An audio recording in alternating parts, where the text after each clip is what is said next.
Nos vayamos hoy a concentrar en un pasaje de la Escritura, pero antes me gustaría decir una pequeña historia. Hace algunos años, cuando nosotros llegamos aquí a Tenerife por primera vez, tuvimos el privilegio de visitarlo en el 2006 y visitamos a alguna familia. Y una de las familias que visitamos fue la familia de Araceli y Eli. Y la bendición fue tan buena que nos pudimos quedar más cerca del cielo, porque nos quedamos arriba en su casa ahí en la Corruguera. Eso es casi llegando, recuerdo que fue en marzo y hacía un frío tan tremendo allí. Y bueno, eso fue bastante fuerte para nosotros. Pero bueno, ahí fue donde conocimos a Eli. Eli no está aquí. Bueno, Eli creo que va con los jóvenes, ¿no? Conocimos a Eli. Estaba muy pequeño Eli. Como verán, Eli ha crecido y no porque se ha puesto más viejo ni mucho menos. Es lo normal.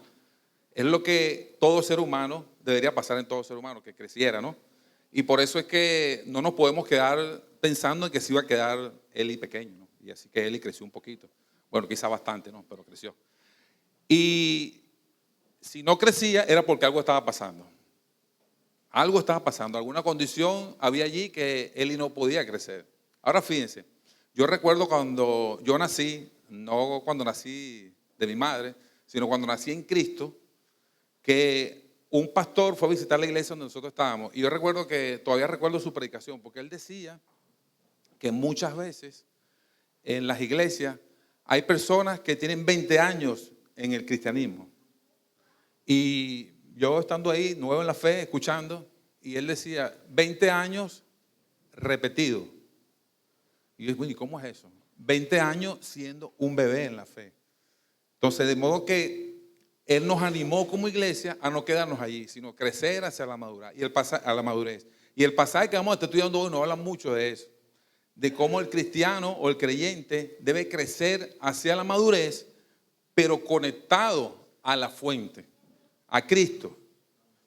Llámelo conectado, llámelo pegado, como usted lo quiera llamar. Lo cierto es que usted tiene que estar en Cristo, que es la fuente. Vamos a buscar Colosenses 2, 1 al 7. 2, 1 al 7. Y mientras ustedes lo buscan, yo voy a orar. Padre, queremos darte gracias, oh Dios, por tu palabra. Gracias por la bendición, Señor, de estar aquí juntos para estudiar de ella. Queremos pedir que tu Espíritu nos guíe, que seas tú abriendo nuestras mentes, nuestros corazones, para entender lo que tú quieres decirnos, Señor. Y no solamente entenderlo, sino que tú traigas transformación a nuestras vidas, Señor.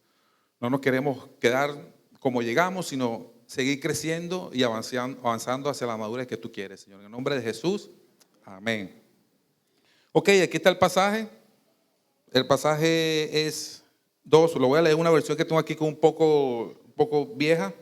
Dice, porque quiero que sepáis cuán grande lucha tengo por vosotros y por los que están en la Odisea y por vosotros, por todos vosotros, aún los que no han visto mi rostro. Sigue diciendo, para que sean consolados sus corazones, unidos en amor, hasta alcanzar toda riqueza de plena certidumbre del entendimiento, al fin de conocer completamente el misterio de Dios, el Mesías, en el cual están escondidos todos los tesoros de la sabiduría y del conocimiento. Digo esto para que nadie os engañe con sofisma, pues aunque estoy ausente en el cuerpo, no obstante en el espíritu estoy con vosotros, regocijándome y viendo vuestro buen orden y la firmeza de vuestra fe en el Mesías. Por tanto, de la manera que recibisteis al Señor Jesús, el Mesías, vivid en él, arraigados y sobreedificados en él y consolidados en la fe, como fuisteis enseñados, rebosados en acción de gracia. Podemos ver que este pasaje, Pablo tenía un enfoque acerca del crecimiento y acerca de quién era la fuente y cómo nosotros íbamos a crecer. Fíjense que unos versículos anteriores, el versículo 28, dice lo siguiente, a quien nosotros, el 1:28, amonestamos a todo hombre y enseñando a todo hombre con toda sabiduría para que presentar a todo hombre perfecto en el Mesías. Indiscutiblemente que para que esto ocurra, tiene que producirse algo en nuestros corazones, tiene que haber algo en nuestras vidas. Y Pablo está en este momento tratando de hablarnos acerca de eso. ¿Y qué nos dice él? Bueno, nos habla primeramente los versículos que están empezando acerca de la lucha que él tenía. Él tiene una lucha por la iglesia era una lucha muy fuerte y no era una lucha como nosotros pensamos de una lucha, porque Pablo no estaba allí. Yo creo que todos saben que Pablo en ese momento no estaba allí. Inclusive, Pablo ni conocía a esta iglesia, por decirlo. Él no fue el que predicó en esa iglesia, sino recuerden que el capítulo 1 nos dice que fue Epafras, que fue que llevó el evangelio, fue un hombre que conoció él y luego llevó el evangelio. Y Pablo tenía una lucha sin estar allí, y la lucha que tenía, el texto nos está diciendo que él tiene una lucha así como una agonía. La palabra original que dice es una agonía. No una agonía como la que usted siente cuando ve quizás Real Madrid y Barça. No, ese tipo de agonía no es. Una agonía, una pasión por estos hermanos, y la agonía que él tenía en el contexto que estaba era una agonía de un contexto de falsas enseñanzas que estaban llegando a esta iglesia. A esta iglesia, a la Odisea y a la iglesia de Colosas. Entonces una falsa enseñanza que estaban llegando ahí acerca del hombre interior, acerca de algunas prácticas y acerca de algunas maneras, una forma de hablar, de tal manera que los cristianos que estaban allí en esa iglesia estaban siendo contagiados o influenciados por ese tipo de enseñanza. Y Pablo quiere ir a la fuente, quiere decir, no, es Cristo, es en Cristo que tú tienes todo, es Cristo donde tú tienes que ir. Pero bueno, Pablo empieza orando y pidiendo para que de alguna manera ellos pudieran seguir creciendo y estar firmes y ser perfectos, completos en lo que Dios quería hacer en ellos. Y fíjense lo interesante de este versículo. Dice este versículo que dice: tengo por vosotros y por los que están en la Odisea y por todos los que no han visto mi rostro. Fíjense, Pablo no solamente oraba por lo que él conocía o que de alguna manera, sino que oraba por las personas que aún no conocía. Y cuando leemos Colosenses 4, vemos que Epafras utiliza esa misma palabra: estoy rogando. Entonces, tanto Pablo como Epafras estaban preocupados por lo que estaba ocurriendo en esa iglesia. Y él quería que ellos volvieran a la fe. Pero fíjate lo interesante que es un hombre como Pablo, encerrado y orando por una iglesia. Y orando por personas que aún no conocen. De tal manera que esto nos tiene que llevar a nosotros a reflexionar acerca de que lo que le ocurre a los hermanos que no están aquí tiene que ver con nosotros, porque la obra de Cristo y la familia es de Cristo. Muchas veces nos olvidamos de la gente que no está aquí, muchas veces nos olvidamos de personas que están en otro lado. Sin embargo, Pablo no se olvida de ellos. Pablo está orando por ellos. Ahora, lo más interesante de todo esto es que muchas veces nosotros nos olvidamos del hermano que tenemos al lado. Y ni siquiera oramos por nuestros hermanos que tenemos al lado. ¿Pero por qué? Porque es más fácil criticar, es más fácil quejarnos del hermano antes de orar. Y Pablo nos está dando un gran mensaje aquí, nos está diciendo: mira, tienes que orar. Ora, porque la oración, esta oración que tú hagas, vaya en pro al avance del evangelio, porque a la larga el evangelio es lo que queremos que avance. Entonces Pablo está diciendo: oren, pero con pasión por estas personas que tienen a su lado y por aún los que no tienen a su lado. De esta manera que Pablo, yo no sé ustedes, pero a mí me confronta el saber que él oraba fervientemente y intensamente por estos hermanos. Ahora, yo no creo que usted se quede ahí diciendo: bueno, he pecado contra ti, oh Dios, porque no estoy orando por mi hermano, lo que hago es criticarlo, o lo que hago es quejarme de mi hermano. No se quede allí. Yo no quiero que se quede allí. Y si usted siente algún dolor o está sintiendo algo ahorita en cuanto a eso, que no ora por su hermano o por algunas cosas, prefiero que eso lo cambie y lo transforme, a que ese mismo dolor o esa misma conciencia que le está diciendo, el mismo espíritu que le está diciendo, usted lo cambie y diga: ahora voy a empezar a orar por mi hermano. Entonces, en vez de criticarlo, voy a orar por él. En vez de quejarme de mi hermano, voy a orar por él. Porque fíjense que todo esto es lo que nos lleva al crecimiento como iglesia. Fíjense, creciendo junto a la madurez de Cristo Jesús. Es junto. Pablo está hablando a una iglesia y le está dando detalles. Y los detalles que le está dando, vamos a ver qué es lo que Pablo estaba orando. O cuál era el anhelo de Pablo. Porque él estaba orando fervientemente para que ellos pudieran entender esto y para la gloria de Dios. Entonces, ahora, ¿cuál era el deseo de Pablo? El deseo de Pablo era que el creyente anhelara el crecimiento del pueblo de Dios. Fíjense lo que dice el versículo 2 y 3. Para que sean alentados en sus corazones, unidos en amor, alcancen todas las riquezas que proceden de una plena seguridad de comprensión, resultando en el verdadero conocimiento del misterio de Dios, es decir, de Cristo. Pablo anhelaba que ellos pudieran crecer, que ellos crecieran en el Evangelio, que maduraran para que pudieran ver la voluntad de Dios. Pero aún más allá, Pablo dice, para que sean alentados en el corazón, para que sean consolados, animados, exhortados. Eso es lo que el texto nos está diciendo, para que sean exhortados, para que se animen los unos a los otros. Y esto no va a ocurrir solo. Esto no te va a ocurrir a ti solo, esto no lo vas a poder tú hacer solo. Tú necesitas que te animen, que te consuelen, que te ayuden y que te exhorten para que tú puedas seguir avanzando. Sobre todo cuando hay algún tipo de enseñanza, cuando hay algún tipo de enseñanza o de alguna creencia o de algo que se esté levantando y que sabemos que se levanta y que el día de hoy sigue levantando, y podemos ver cómo Pablo anima a este pueblo o a esta iglesia a decir, mira, aliéntense los unos a los otros, anímense, porque la manera de permanecer unidos es que ustedes van a poder batallar contra todo esto que puede venir. Pablo quería que ellos fueran fortalecidos en sus corazones. Y esto no significa el corazón como el órgano como tal, sino todo lo que es el intelecto, las emociones, todo lo que es la voluntad. Que todo eso, ese ser interior, de lo cual habían esas enseñanzas que estaban enseñando que el ser interior tuyo es lo que importa, lo que tú generas y no Cristo.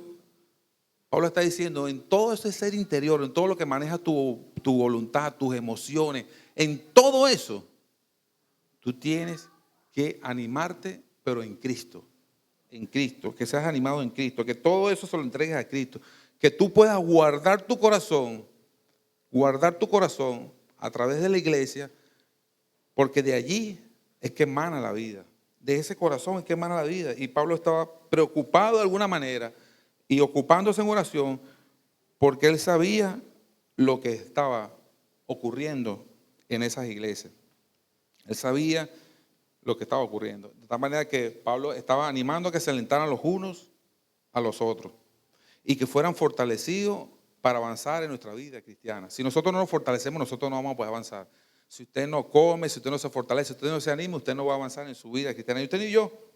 Y si no avanzo, ¿cómo me quedo? Débil. Y cuando yo estoy débil, lo puede decir el doctor, mi defensa, ¿qué, doctor? Baja. Mis defensas van a bajar, eso no hace falta entender mucho. Si yo estoy débil, físicamente baja mi defensa. Y cuando baja mi defensa, ¿qué viene? Todos los virus que vengan, todos te van a caer. Y ahí en ese contexto habían unos virus que estaban allí que podían caer. Ahora mi pregunta es, hoy en día no hay algunos virus. Tan solo basta con que usted se meta por YouTube y usted va a conseguir cualquier virus que pueda conseguir. Y estoy hablando de virus disfrazado de ese movimiento de tú puedes, si lo quieres lo haces, tú eres bueno, tú tienes a alguien por dentro, tú tienes que explotar eso que tú eres. Eso es lo que te vas a encontrar. Y muchas veces en predicadores, muchas veces en personas que se visten de ángel de luz, porque la única manera de vestirse de ángel de luz utilizando la escritura, no hay otra manera, porque la escritura es la luz. Satanás se viste de ángel de luz utilizando la escritura. Lo vemos en Mateo, en el Sermón del Monte. En Mateo, cuando se le apareció la tentación de Jesús, ante el Sermón del Monte, se le apareció que utilizando la escritura. Entonces, muchas veces estos virus llegan a nosotros a través de mensajes hasta de WhatsApp. Nos llega un WhatsApp que a veces no lo vemos y no lo analizamos y no lo pasamos por la escritura y no buscamos si la fuente, si Cristo, cómo está basado eso en Cristo o no, y se lo pasamos a una persona. Y le estamos mandando un virus. Y si la persona está débil, lo destrozamos. Entonces, Pablo nos está animando, nos está exhortando a que podamos ver que si no estamos fortalecidos en la fe, vamos a estar débiles y somos propensos a que nos engañen. Porque fíjense lo que dice el versículo 4. Porque no nos van a engañar, sino dice, digo esto para que nadie os engañe con palabras. ¿Cómo dice la versión que tienen ustedes allí? Gracias, Jorge, por traducir. Argumento caucioso. Esos argumentos, esas cosas bellas que quieren llevarte, o sea, decirte algo con una mentira de tal manera que te convenza y tú puedas creer eso. Y ahí vemos todos los problemas. Y más adelante sigue diciendo no solamente esos argumentos, sino sigue diciendo que también quieren esclavizarte allí, esclavizarte a la ley, esclavizarte a aquello que por lo cual Cristo había venido y solamente era sombra de lo que había de venir. O sea, todo lo que se practicaba era sombra de lo que había de venir, porque Cristo era en Él y por Él y para Él es todo. Entonces, ahí vemos el Cristo. No dice un amén. Me siento como Juan el Bautista predicando en el desierto, no sé. No hay amén, porque Cristo es todo, para Él es todo y nos creó todo. Oh, gloria a Dios, Señor. Y vemos que no solamente el versículo 8 dice que quieren con oratoria, con palabras dulces, que tú sientes que son y sutilezas y filosofías huecas. Fíjense que van a la mente, a nuestra mente, a nuestro corazón. Y esa filosofía se queda en nosotros y nosotros empezamos a creernos todo aquello que nos dice. Y no solamente eso, sino que ellos querían llevar a esta gente que adoraran a los ángeles. Los ángeles son más que Cristo.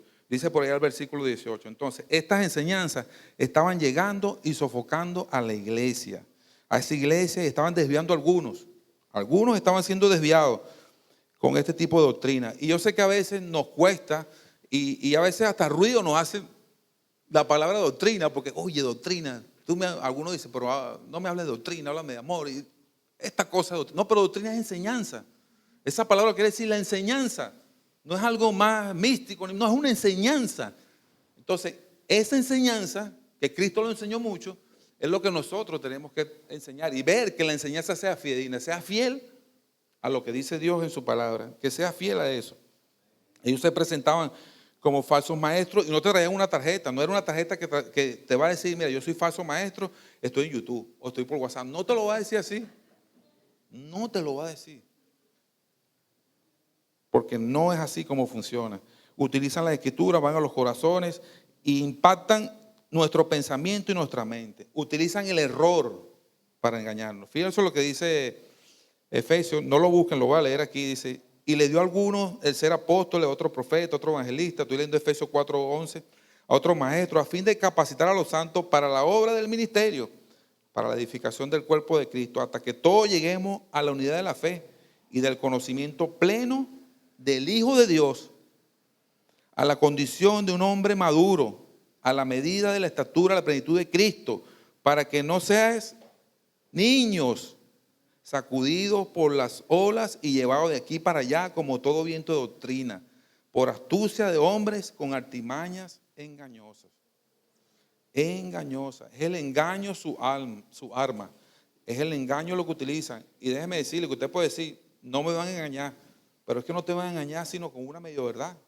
Y te van a decir 4 cosas de la escritura y por ahí te vas a ir. Entonces, la falsa doctrina es un cáncer, hermano, una plaga, hace daño. Y Pablo estaba luchando con esto para que la iglesia fuera fortalecida en su fe, en su hombre interior, pero a través de la fe en Cristo. Y no solamente eso, sino que también que permanecieran unidos en el amor. Fíjense lo que dice el versículo 2b, dice, hasta alcanzar, dice, que sean consolados los corazones, unidos en amor, en amor. Y Pablo también dice que el vínculo perfecto es el amor. De tal manera que el amor entre nosotros es el pegamento que nos mantiene unidos para nosotros crecer juntos en el Señor. En el Señor, ese amor es que permanecer juntos. Y es tremendo porque es necesario para yo poder continuar avanzando, sabiendo las verdades, descubriendo, entendiendo y conociendo ese misterio de Dios, el Mesías, que yo permanezca en amor con su pueblo. Bueno, usted solo no va a hacer nada. Usted solo por allí tratando de buscándose la vida, no va a poder crecer. Usted necesita unido una iglesia, el amor, para que usted entienda lo que es el verdadero amor. Estar en la iglesia. ¿Por qué? Porque aquí nosotros podemos entender qué es lo que es el amor de Cristo por su iglesia. Cuando nos amamos los unos a los otros en imperfecciones, cuando nos perdonamos, cuando nosotros seguimos avanzando en tolerancia, entonces ustedes pueden ver, vale, ahora conozco más a Cristo. Porque ahora sé que Cristo me perdonó, cómo Cristo me ama, cómo Cristo fue paciente conmigo, hasta que yo pude rendirme delante de Él. Entonces, yo no voy a crecer en amor si no permanezco unido. Y dice aquí, para que sean consolados corazones en amor alcanzar todas las riquezas de Dios Padre. Ese misterio señala una verdad que no pudiéramos haber conocido si Dios no la hubiese revelado a través de Cristo. Ese misterio que estaba ahí, Dios la reveló a través de Cristo, de tal manera que a través de esa revelación, que es el misterio, que es Cristo, que no había sido revelado antes, nosotros podemos conocer ahora la verdad, porque Cristo es la verdad. Y en base a esa verdad nosotros podemos caminar ahora, porque seguimos a la verdad. Pero si usted no está siguiendo la verdad, usted no puede tener respuestas para las preguntas más difíciles que hay. Usted puede conseguir respuestas para todo, muchas preguntas. Usted puede sacar cuentas de matemáticas, usted se puede graduar de médico, de lo que usted quiera. Pero las respuestas más difíciles que tenemos los seres humanos, ¿de dónde vengo? ¿Qué hago aquí? ¿Y a dónde voy después que muera? Solamente te lo puede decir la verdad. Y ese es Cristo. Solamente Cristo. No hay otro, no hay dónde conseguir esa verdad. No hay dónde conseguir esa verdad. De tal manera que no es que Cristo, no es que Dios esconda, esté escondido en Cristo. No es que esté escondido, Dios lo reveló. Ahora fíjense, es interesante que muchas veces hay personas que conocen toda la historia de los evangelios. ¿No se han encontrado con personas así? Yo tengo amigos, fíjense, yo no sé quiénes de ustedes han ido para la Pasión de Cristo en AD. ¿Alguno ha ido para la Pasión de Cristo en AD? Sí, vale. Ok, la Pasión de Cristo, yo tengo 3 personas, 2 amigos y un conocido en la Pasión de Cristo. Tengo al apóstol Juan, que vive bajo la casa, al apóstol Juan, el que hace el papel del apóstol Juan. A Marco juega baloncesto conmigo, a Marco, y ellos hacen tal cual como dice la Escritura. Se sabe en la Escritura un mogollón, agüita, se saben todo porque el teatro lo hacen viviente sin leer la Escritura. Ellos se lo aprenden porque avanzan aprendiendo eso. Avanzan. Y también conozco al que hace el papel de Cristo. Yo le pregunté una vez, yo soy un poco así, bueno, los que me conocen saben que yo a veces hago preguntas así medio. Y yo le pregunté una pregunta: ¿qué se siente hacer el papel de Cristo? ¿Qué sientes tú cuando estás allí? ¿Qué sientes? Nada, normal, como algo más. Fíjense, esta es la diferencia entre una persona que ha creído en Cristo, el creyente, que sabe que estos hechos históricos impactan nuestra vida porque es la verdad, porque tienen algo que ver con nosotros, porque son verdades que el Señor nos ha revelado a nosotros a través de Cristo, y son verdades que yo puedo seguir. No es verdad que yo me quedo allí, no es algo que sea un hecho histórico. Y si usted está aquí, si alguno está aquí y solamente cree en la historia de Cristo y no ha recibido esa historia como una verdad, usted puede tener todo lo que tenga, pero usted no tiene nada. Aquí, en esta carta, dice que Cristo lo es todo, suficiente. La cuenta es Cristo más nada es todo. ¿Sí? ¿Verdad que sí? Y todo sin Cristo es nada. Nada. Esa cuenta la tienen algunos pastores por ahí. Yo me la copié, no es mía, quiero que sepa. Y entonces eso es. Entonces hay implicaciones espirituales, esos hechos históricos. ¿Cuáles son las implicaciones espirituales? Bueno, que yo como creyente ahora sé lo que Jesús hizo por mí. La salvación que me trajo no fue que fue a la cruz y ya, sino que me trajo una salvación, me reconcilió, y que un Dios santo se relacione con un tío tan inmundo y tan pecador como yo. Y como algunos de ustedes. Yo creo que no todos pecan, pero como algunos. Pero eso es la implicación que hay ahí. A todos somos pecadores. Oye, gloria a Dios, sí. Estamos bien. Entonces, fíjense, eso es una implicación tremenda, porque como un Dios santo, puede relacionarse contigo y conmigo, que somos inmundos, solamente por su gracia y su amor y su misericordia. Y ese es el entendimiento que Cristo nos da. Solo Cristo nos da, solo Cristo nos buscó, nos llamó y nos atrajo hacia Él. Entonces, ahí podemos ver, y si nosotros no nos abrazamos a Cristo con todo nuestro ser y vivir en consecuencia de eso, que es lo que está diciendo Pablo aquí, vive en consecuencia de lo que tú has abrazado de Cristo. O sea, ¿cuál es la consecuencia de eso? Que si tú has abrazado a Cristo, aunque fue Cristo que te abrazó a ti, pero eso lo vamos a ver más tarde, pero si has entrado allí, tú tienes que vivir en consecuencia ahora de eso. ¿Y cómo es consecuencia? Que te estás alimentando y puedes ir creciendo y creciendo y creciendo y creciendo y madurando en la fe. Madurando en la fe. Fíjense lo que dice Efesios, no lo leí completo, pero lo leí, sino que siguiendo la verdad en el amor, Efesios 4, 15 y 16, crezcamos en todo en aquel que es la cabeza. Esto es Cristo, de quien todo el cuerpo bien concertado, unido por todas las coyunturas, se ayude mutuamente según la actividad propia de cada miembro. Recibe su crecimiento e ir edificándose en el amor. El amor basado en la verdad, que es Cristo, quien murió en la cruz.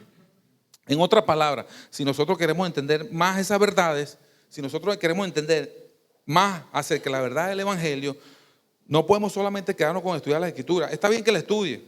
No solamente podemos quedarnos con meditar la Escritura, no solamente con leer más y más. Tenemos que amar más y más, amar más y más. No solamente podemos quedarnos con eso, tenemos que amar más y más. Y eso nos va a llevar a que nosotros vamos a entender mejor el amor de Cristo. Involucrarnos en una actividad con los miembros del cuerpo de Cristo, una actividad dinámica en amor. Que esa práctica podamos llevarla el día a día y podamos avanzar juntos. Ahí está. El versículo 3 dice: en quien están escondidos todos los tesoros de la sabiduría. Esto no significa, ya lo dije, que Dios tiene escondido todo eso, que no podemos descubrirlo. Esto significa que ahí hay un tesoro, un cofre, donde está guardado un tesoro precioso, y Pablo está agonizando para que estos hermanos puedan encontrar este tesoro y puedan crecer en el entendimiento de Cristo Jesús. Para que puedan crecer, no está escondido, y eso fue revelado por Cristo. Y tampoco podemos encontrar conocimiento en otra cosa. No podemos encontrar conocimiento en otra cosa que no sea Jesús, solo Jesús. En Él conseguimos el conocimiento. Si nosotros sacamos a Cristo fuera de la ecuación, no vamos a tener nada. Ahora, si yo saco a Cristo de la ecuación, ¿cómo enfrento las adversidades? Esta iglesia, Colosa, lo dice, ¿cómo enfrentaba las adversidades si sacaban a Cristo de la ecuación? ¿Cómo lo podían hacer? No lo iban a poder hacer. Ahora, ¿cómo lo puedo yo hacer ahora? ¿Cómo yo puedo, como iglesia, entender, discernir acerca de las falsedades o las mentiras, los engaños que a veces se levantan por ahí? Yo voy a dar algunas cosas prácticas quizás. Usted puede discernir el error de la verdad. Si no está Cristo, no lo va a poder hacer. Usted tiene que hacerlo con Cristo.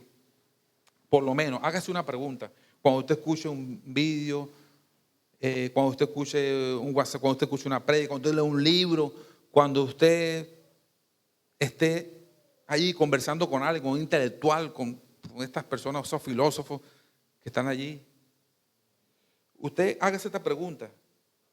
¿Estas enseñanzas exaltan a Cristo o al hombre? Si exaltan al hombre, exaltan a Cristo o al hombre. Te llevan a confiar más en la justicia de Jesús y la obra de Cristo en la cruz, o te llevan a confiar más en tu potencial interior que tienes. ¿En qué te llevan? ¿A lo que tienes dentro de ti? ¿O te llevan a la justicia y a la obra de Cristo en la cruz? ¿Te motivan a amar más a Cristo y solo a Cristo, o amar profundamente a las cosas del mundo? ¿A qué te motivan estas enseñanzas? ¿Estás amando profundamente al Señor y Salvador, sabiendo que no hay nada comparado con la excelencia de Cristo? ¿O te están llevando a que tus ojos sean desviados hacia algún poder o algo interior o alguna cosa que tú tengas? ¿Qué hacen eso? O despiertan en ti alguna codicia o ambición, disfrazándola muchas veces de fe, con supuestas promesas de la Escritura. Pide lo que quieras y se te dará. Pídelo y se te da. Tú pides solo y se te da, sin importar la voluntad de Dios.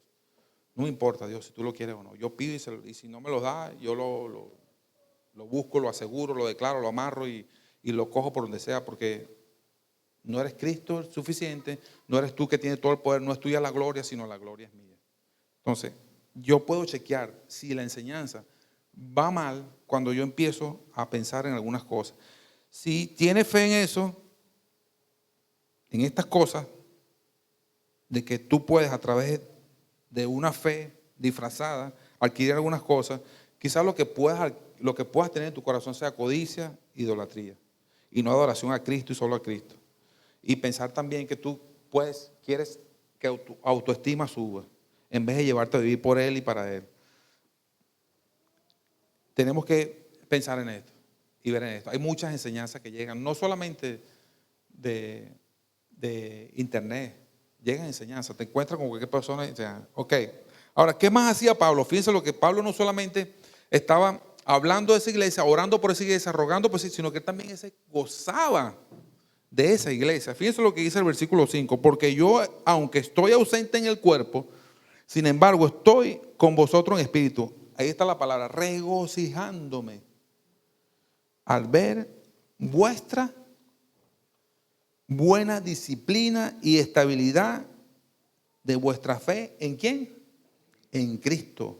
O sea que Pablo de alguna manera estaba agradeciendo aún en medio de todo esto, porque esta iglesia estaba, mire, esta palabra que se utiliza ahí es como los soldados, hombro a hombro, en esa lucha, batallando por crecer. Estaban firmes, estaban disciplinados, estaban estables en la fe en Cristo, se estaban manteniendo alineados con la palabra de Dios. O sea que eso reflejaba que esta iglesia, sus decisiones que estaban tomando eran en base a principios y valores de Cristo Jesús. Por lo tanto, Pablo se regocijaba con esta iglesia. Estaba regocijando con esta iglesia. Era palpable la determinación que tenían los creyentes de hacer la voluntad de Dios. Él lo veía. Estaban parados firmes, hombro con hombro, firmes allí. Pero Pablo y Epafras tenían y sabían y escuchaban que por ahí había peligro. Y ese buen orden, esa firmeza y esa fe en Cristo era precisamente lo que Pablo quería que preservaran. La firmeza en la fe, en la enseñanza, en la doctrina. En la doctrina. Ahora, fíjense, ¿cómo nosotros, el versículo 6 y 7, dice aquí, 6 y 7 dice, por lo tanto, de la manera que recibiste al Señor Jesús, el Mesías, vivir en Él, arraigados y edificados en Él, y consolidados en la fe, como fuiste enseñado, rebosando en acción de gracia. Entonces, es aquí está la base de nuestra fe en Jesús. Solo quiero que se recuerden por un momento de dónde Cristo lo sacó, de dónde, cómo fue que yo conocí al Señor. No fue que usted lo buscó, usted no buscó al Señor, el Señor lo buscó a usted, de tal manera que lo trajo. Entonces, ¿por qué? Porque estábamos muertos en nuestros delitos y pecados. La Biblia lo dice claro, estamos muertos en nuestros delitos y pecados. Tú y yo, siendo pecadores, no nos podíamos acercar a un Dios santo. Y fue Él que por su gracia nos llamó. Y nos llamó y trajo arrepentimiento y fe para que nosotros pudiéramos responder al Evangelio de Cristo Jesús. Ese precioso Evangelio que nos adopta, que nos saca de la perdición, de la condenación eterna. Porque el pago por nuestros pecados era estar eternamente en el infierno. Crea o no lo crea, hermano, eso lo dice la Biblia. Estar en el infierno. Entonces, ese precioso Evangelio de Cristo Jesús nos saca de allí y nos da una nueva posición. Entonces, piensa en eso. Porque dice, de la manera que recibiste a Cristo Jesús como Señor, de esa manera, por fe, por la fe que Dios ha puesto en ti, lo recibiste, que respondiste, que Él tomó el lugar que tú y yo teníamos que pagar y que solamente esto podía hacer un Dios misericordioso, fiel y poderoso. Un Dios que resucitó a Jesús de entre los muertos, quien murió por ti y por mí. Solamente Él lo podía hacer. Y aquí en estas cartas, algunos piensan, y yo leyendo la carta completa, que aquí está el primer mandamiento. Andad, dice aquí, andar en Él. Andar en Él, pero fíjense lo siguiente. El resultado de abrazar a Cristo es el que me lleva a andar en Él. Muchas veces religiosamente queremos andar en Cristo sin tener a Cristo. No, comienza en Jesús.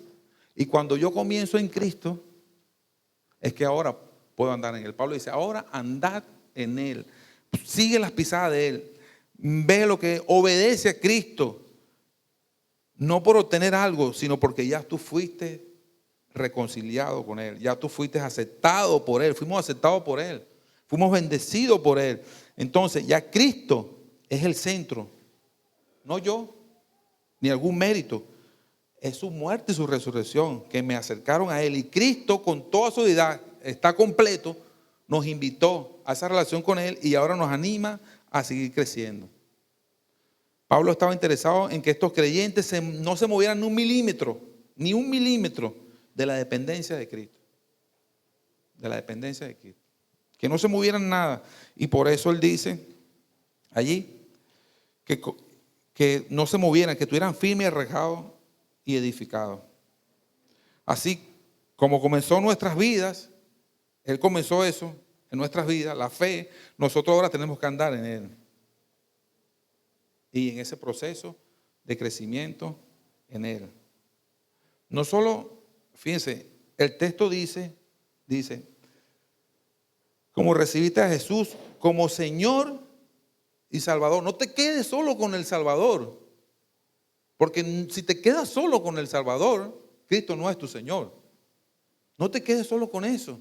Porque Él te salva, pero cuando tiene señorío en tu vida, con todos tus defectos.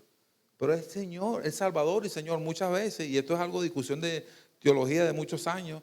Algunos dijeron, no, que eres Salvador y después en un proceso se convierte en tu Señor. No, dice Señor y Salvador. Y cuando tú lees Hechos de los Apóstoles te vas a conseguir esa palabra, Señor y Salvador, más que solamente Salvador. Entonces, no te quedes con eso. Dice Señor y Salvador, que Él pueda ser el Señor de tu vida, que tú te sometas al señorío de Cristo. Así como lo hiciste una vez, ahora lo hagas para siempre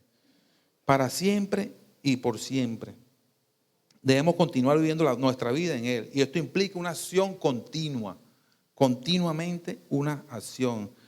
Esto implica vivir en dependencia de Él para su gloria, siguiendo sus pisadas. Fíjense lo que dice 1 Juan, dice, el que dice que pertenece a Él debe andar como Él anduvo.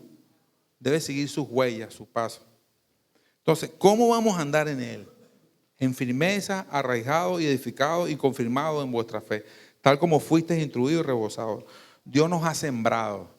Aquí utiliza una palabra de la agronomía. Dios nos ha sembrado, nos ha sacado de la muerte y nos ha sembrado ahora por su bondad y ha sembrado nuestra alma en el terreno de la gracia. Ese terreno de su gracia preciosa. Ahí nos sembró y ahí tenemos todo, pero todo lo que es suficiente para nutrirnos y crecer. En más ningún lado lo vas a conseguir, hermano. Es allí donde está todo el nutriente, toda la fortaleza, todas las vitaminas, todos los antivirus, los antibióticos, todo lo que tú necesites para vivir espiritualmente y aún por añadidura, físicamente, está en Cristo. Está en Cristo, solo en Cristo. Y Él quiere que sepamos eso, que esto nos lleve a la madurez, a crecer. Y Pablo también utiliza ahí una figura de la construcción. Dice, sobreedificado en Él. No solamente arraigados, sino que continuemos creciendo como un edificio, creciendo. Y fíjense, y siendo Él el que nos lleva a crecer. Fíjate qué Cristo tan bello tenemos, que nos siembra y nos edifica y nos sigue animando en eso. Nos sigue animando porque Él dice que va a completar la obra de su gracia que comenzó en nosotros. Y la va a seguir completando, iglesia. Entonces, hermanos, mantengámonos pegados a Cristo para crecer en nuestras vidas, siguiendo, como dice ahí, la instrucción, dice el texto ahí, arraigado, dice, fuiste enseñado, como fuiste enseñado, siguiendo la instrucción de ese evangelio que te llegó a ti, el evangelio verdadero, y como fuiste enseñado, ahora síguelo, mantente en esa instrucción, de ese evangelio que fuimos, esa enseñanza fieles del evangelio, que habían sido instruidos, porque Pablo no los conocía, pero ellos habían sido instruidos, de tal manera que Pablo lo animaba a seguir esa enseñanza. Y yo sé que algunas veces queremos algún cambio, algunas cosas, pero cuidadito, porque el evangelio de Cristo Jesús no lo podemos cambiar. Sin Él no somos nada. No lo podemos cambiar. No podemos desviarnos las instrucciones bíblicas. No podemos. Y al final Pablo dice, en lo último dice, rebosándose con acción de gracia. ¿Quiénes tienen aquí motivo para dar gracias a Dios? Todos, ¿verdad? Amén. ¿Por qué tienen motivo? Porque es Cristo, el Señor, el todo, el que nos creó y ahora vivimos para Él. Nos rescató, nos sacó, nos plantó, nos está edificando. Tenemos gran motivo para estar agradecidos. Y esta gratitud, dice aquí, rebosen de gratitud. De modo que cuando usted llegue siendo agradecido con todo lo que usted vea y tenga. con todo, agradecido, y puedas seguir rebosando. Bueno, hermano, ya para terminar, porque me tengo que ir para Deje. No, es una broma. Hermano, espero que podamos irnos hoy animados por la obra maravillosa de Dios que Dios ha hecho en nosotros y que sigue haciendo, y que tengamos un deseo profundo de crecer juntos a la madurez de Cristo. Y sobre todo, que sea Cristo donde encontremos los tesoros que nos llevan a glorificarlo a Él. Fíjense, que sea Cristo donde yo busque solo Cristo, y esos tesoros que consigo en Cristo me lleven a la gloria de Él. No se trata de usted ni de mí, se trata de Cristo y de Dios. De eso se trata. Y yo no sé si usted está aquí hoy y nunca ha tenido una relación con Dios. Usted ha pensado en Cristo como un personaje histórico. Usted ha pensado en Cristo como el que el vecino va a una iglesia. Usted ha pensado en Cristo como alguien que pasó por este mundo o como una personaje de ficción, de ciencia ficción. Si usted ha pensado en Cristo como eso, usted está perdido. Pero déjeme decirle que usted tiene la oportunidad de rendirse a Cristo, al señorío de Cristo. Usted puede rendirse delante de Él y decir: no, Cristo, yo sé que ahora tú me estás dando la oportunidad. Tú quieres perdonar mis pecados, tú quieres que yo tenga una relación, tú quieres reconciliarme contigo por la obra tuya, no la mía, por nada que yo haga, solo por ti. Y puede empezar hoy a relacionarse con Cristo, porque Él es el dador de la vida y de la vida eterna. Padre, queremos agradecerte, oh Dios, por lo precioso que eres tú, Cristo. Gracias porque te revelaste a nuestras vidas, Señor. Gracias porque ahora como iglesia podemos crecer juntos, Señor, la madurez que tú quieres, Señor. Ayúdanos, Señor, a seguir pensando, a seguir meditando, a seguir progresando, Señor, nutriéndonos de ti, Señor, de esa fuente, de esa raíz, Señor, que sabemos que si no nos nutrimos de allí, nos vamos a quedar raquíticos, Señor. Y cuando vengan los males, los virus, nos van a derrumbar, Señor. Y queremos darte gracias, Cristo, porque tú eres la fuente preciosa, la única fortaleza, y donde podemos encontrar lo mejor, que es la verdad, Señor, que eres tú, Cristo. En el nombre de Jesús, amén y amén. Hermano, Dios lo bendiga.